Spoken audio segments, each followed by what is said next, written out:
भयंकर रूप नहीं काया विस्तार करिबारे लागिछि कोरोना। पूर्वरु पूरा विश्व को कबलित करथिबा ही भूताणु पाई लॉकडाउन और शटडाउन करथिले विश्वर अनेक देश। हेले एशिया महादेश रे एबे जेउ भली भाबरे कोरोना व्यापिलाणी, जदि आगामी दिन में यह जारी रहे तेबे पुणी थे समस्त को बूस्टर डोज दिज्वा नहीं चर्चा होउछि एवं कहुछि हुए तो आगामी दिन में पुणी थे लॉकडाउन शटडाउन भली परिस्थिति उपजिपारे। कोरोना व्यापारे चीन ही दायी बोली अनेक राष्ट्र अभियोग करुले।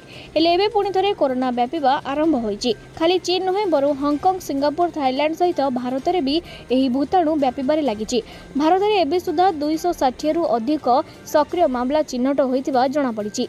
हेले स्वास्थ्य विशेषज्ञ कहिसंती चिंता करिवार कोनोसी आवश्यकता नाही, बरु सतर्क रहिले ही कोरोना रु दूरे रहि परिबे बोली कहा जाउछि। सूचना अनुसार केवल सिंगापुर में 25,000 रु अधिक कोरोना मामला सामना को आसी, जहाँकि पूर्व वर्ष अपेक्षा 28% अधिक अटे। अन्यपटे हांगकांग रे मात्र 10 दिन में 30% मामला बढ़ी। चीन रे भी हु हु बढ़ुची कोरोना केस। सूचना अनुसार टेस्ट पॉजिटिव रेट 2 गुण हेलाणी। एपटे भारत, महाराष्ट्र, केरल और तमिलनाडु रे सर्वाधिक मामला सामना को आसी।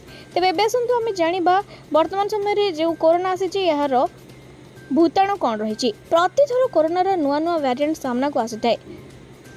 एथर कोरोनार ओमिक्रॉन वेरिएंट JN1 एवं ताहार सब वेरिएंट LF7 और NB18 दायी अटे। तेबे WHO कहवा अनुसार यही वेरिएंट अधिक मात्रा रे संक्रमणात्मक हेले अधिक क्षतिकारक नुहे। तेबे एबे आसंतु आमे जानिबा कोन एही भूताणु पई बूस्टर डोज नेबा जरूरी कि। तेबे